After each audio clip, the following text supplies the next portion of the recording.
I'm sorry, Scootaloo. Spike turned and glanced up from where he was reading an old journal of self-scribbled math equations. What did you say? You have a nice home, the last Pegasus remarked.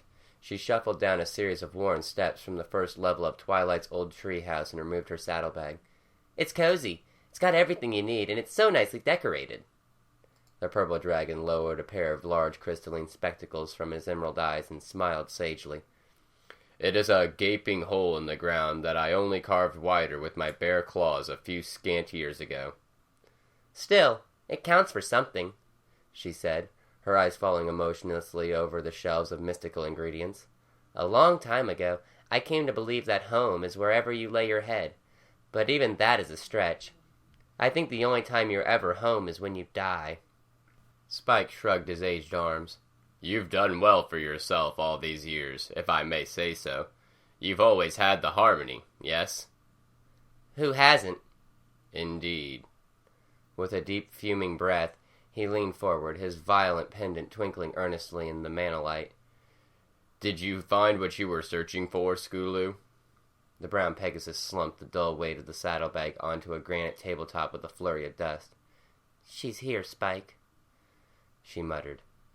He slowly nodded. Putting aside his journal, he slithered over and delicately opened the bag before examining its grim contents. The Pegasus strutted across the lab, gazing up at the links of purple-hazed interior as more and more details revealed themselves to her with each passing visit. It wasn't easy at first to sleep in my airship, she rambled. What, with the gray world outside always being the same constant shade of ugliness, no daylight, no night? There's no need for a cycle, because everything is so static. So eventually, you're staying awake all the time. And when you do sleep, it's only for pathetically short 30-minute spurts every 8 hours or so. But then it's not really sleep, is it? It's more like you're half alive, half awake, half dreaming. I don't know how to describe it, but when you lie down, you know that you're just fooling yourself. All that matters is your next task, your next tomb raiding, your next run-in with a monster. Thinking about all the ways you gotta keep yourself alive to keep yourself alive another dayless day. Heck, even now, I'm not sure if I'm dreaming or if I'm thinking that I'm dreaming. Which do you think it is, Scootaloo?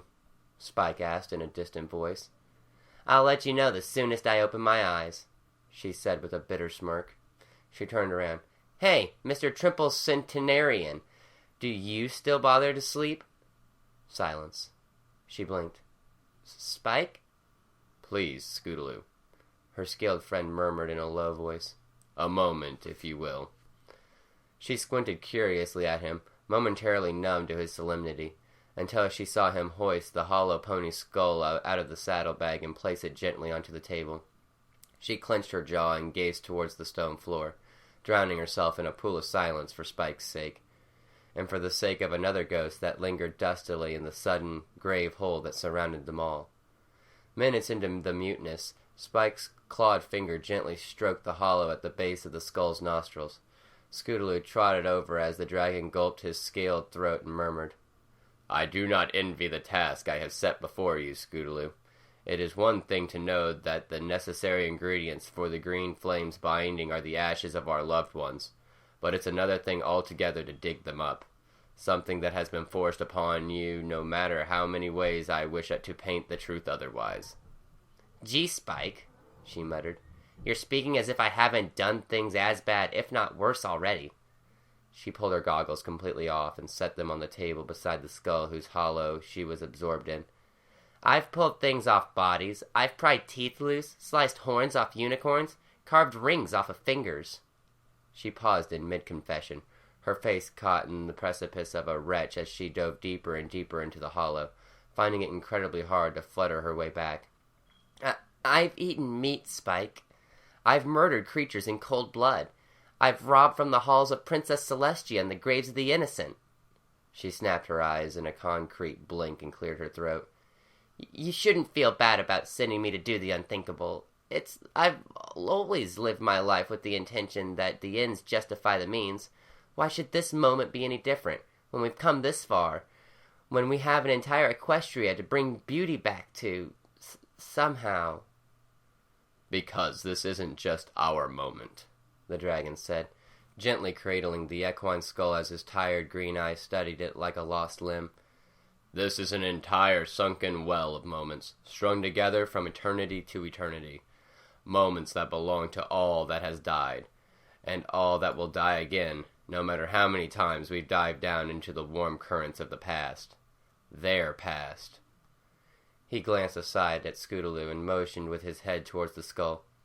She was having a family reunion when I first saw her, he said. There were nearly 100 ponies in the Apple family, and they treated me, a perfect stranger, like royalty the first moment Twilight and I set hoof on their property. There was so much bounty. So much pie! Twilight's belly practically bowed from her obligatory indulgence. I tell you, Scootaloo, there is no earth pony who absolutely loved, took care of, and relished in the fruits of the earth than Applejack. And what should rightfully be buried in that earth we must now disturb so that we might ascertain the truth of those last burning moments that only residually belonged to us in the first place. Believe me when I say this, Scootaloo. This is a brutal irony that I had long hoped to share with myself alone. Save your apologies for when you've wet the bed, Spike, Scootaloo blurted. Let's just do what needs to be done. Your impulsiveness for once has a twinge of wisdom to it, old friend. Spike bowed his head and reached into a cabinet from which he produced a tool that he proceeded to scrape the edges of the skull with, forming a fine dust that he then shuffled into a hollow crystal vial. I've already prepared the alchemic circles. You may take your place when you are ready. Scootaloo nodded, stripping off her armor and gear as she trotted over towards the space on the stone floor in question. I promise that things will go much better this time, Spike, if not for our sake, then for Applejack's. Of this I have no doubt. Though, there's one major detail that I'm curious about, she remarked. He finished gathering the necessary dust and planted the skull safely back down onto the tabletop. And what would that be? She made a face, her brown muzzle scrunching. You said my appearance would look different when my soul essence manifested itself in the past. And did it? Yeah, I had a completely different coat. It was like a rusted shade of copper. Then my eyes resembled the color of my goggles. And then my hair was a black flowing mane with an amber streak to match the eyes. He smiled over his scaled shoulder at her. Yeah. And I imagine, then, that you were also rather surprised to find the most remarkable emblem on your flank. Spike strolled over towards the threshold of the next time jump. He suddenly coughed, hacking up a cloud of fumes that he nonchalantly batted away before stating, A rather belated cutie mark, if I must say so. It's like nothing I've ever seen before, Scootaloo breathlessly stammered. And I wasn't the only pony to think that. Miss Cheerilee's entire class was gasping at it. And then she went on and on about how I'm some sort of royal member of the Counterlot Court or what crap. Well, if I recall, it's a rather pristine solar crest that you are bearing, and in the center of which is an infinity symbol.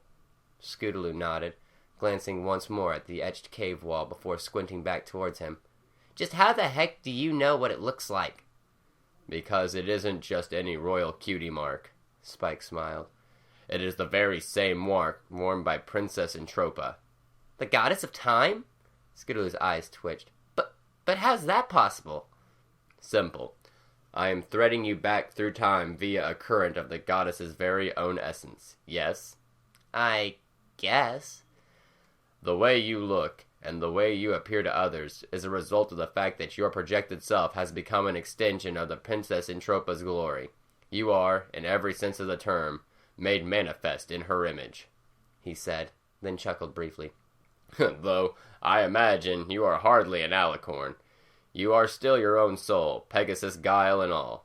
Huh, that's kind of nifty, Scootaloo murmured, gazing down at the circles framing her. But, with the crest and all, it's like everyone assumes I'm a servant or clerk of the Princess Celestia. Something that you can take advantage of, no doubt. How do you mean, Spike? Simple. Our greatest goal here is for you to make contact with the goddess of the sun, yeah? Spike smirked sideways. What better way to do that than to convince the ponies you meet that you are an ambassador visiting abroad on her behalf? Spike, you should know me by now. Scootaloo lethargically glared at him. The only thing royal about me is the way I burp after a broth of mushroom stew. Then perhaps you should perfect your fine art of belching. He leaned broadly over with a jar. You are going to a farmstead where there is much to eat, after all. She gulped. I hope to be doing much more than that, Spike. The dragon nodded. In a solemn tone, he murmured, Take care, Scootaloo. Remember my words of wisdom. But more importantly, latch on to those of your own. The moment I think them up, I'll consider it, she said with a lasting smile. Then she sighed and shut her eyes. I'm ready. Very well, child. The dragon leaned over, anointing Scootaloo's forehead with the ashes of Applejack. After the frozen pony's upper coat was succinctly doused, he took a step back, inhaled sharply, and managed in a fuming green breath, Keep your hooves on the earth. Scootaloo burned while all gravity spun around her. As she felt her mane grow long and her eyes flicker from scarlet to amber under their lids, she nodded her head and deliriously murmured back to her friend, I'll do my best. She opened her eyes, and the blue horizon was upside down. Whoa! She flailed and gasped and clambered over a bouncing forest of brown branches and bobbing apples. Green leaves and stems flickered past her lopsided vision, providing a crimson kaleidoscope of hundreds of thousands of dangling fruit across the glistening orchards. Another jolt, and she surged towards the ground for another meter before wedging her body obscenely through two scissoring branches, suspended like an awkward pendulum above a dirt path just beyond Hooves' reach. Oh yeah, this is fun, she hissed, waved her hooves madly, and flailed wild copper wings in the leaf-lidded air. She dangled, her amber-streaked hair forming a black flag beneath her twitching ears. Oh boy, well, this couldn't get any worse. There you are! I'm gonna rip your gullet out, you mangy varmint! Huh? Scootaloo's dangling head spun, her amber eyes pulsed wide as a trio of serrated metal teeth sliced its way through the air straight at her snout. Ah! An orange mare in the glare of the noonday sun froze in mid-lunge, her pitchfork stopping a bare centimeter from the dangling pony's eyeballs. What in tarnation is... She glanced cockeyed as the red stallion marched up beside her, brandishing a likewise threatening spade in his strong teeth. Oh, for crying out loud, I thought y'all was something else. You mean something other than a crucified pony? Scootaloo hissed, caught her tongue, then rolled her eyes at herself. I'm sorry, my manners. You see, I kinda got stuck here. There was a loud metallic ring, and the bladed pitchfork was once more vibrating point-blank in Scootaloo's face. Which would have never happened if you weren't so dang blum bent on trespassing like a freeloading mule. Applejack's teeth glistened angrily in the spring air. I swear, Pegasi think they own the skies. Well, these here skies happen to be the roof of this land. Our land. And if y'all want to come out of this with slightly less holes poked in you, you better start singing or Big Macintosh he'll really give you something to write home about. The red workhorse nodded, spat out the spade in his teeth, and opened his mouth to speak. Don't you worry, Mackie, I got this. Applejack frowned and poked the winged pony threateningly in the chest. Now spit it out. What were you doing in our trees? Yeesh, I don't remember you guys being this psycho. Scootaloo frowned. What gives? What was this something else you thought I was? You ain't knowing nothing about us because we ain't never met before, smart aleck. Applejack scowled. Now, what's your name? Scootaloo blinked, helplessly dangling. My name? Y'all heard me. Don't you think it's impolite to ignore a question when it's aimed at you? The copper Pegasus bit her lip. She glanced past Applejack's image glistening in the noonlight. She saw a hauntingly familiar ring of wooden logs lying in front of the upside-down farmhouse. Her amber eyes caught the distant bobbing figure of Granny Smith in a rocking chair. Beside the deliriously smiling elder was a table, atop which was a record player, playing faint music, like cello strings, like a lullaby, a hammock, a bobbing homeless home in the gray twilight. Well? Harmony. The last pony smiled nervously and stammered the cowgirl's way. My name is Harmony.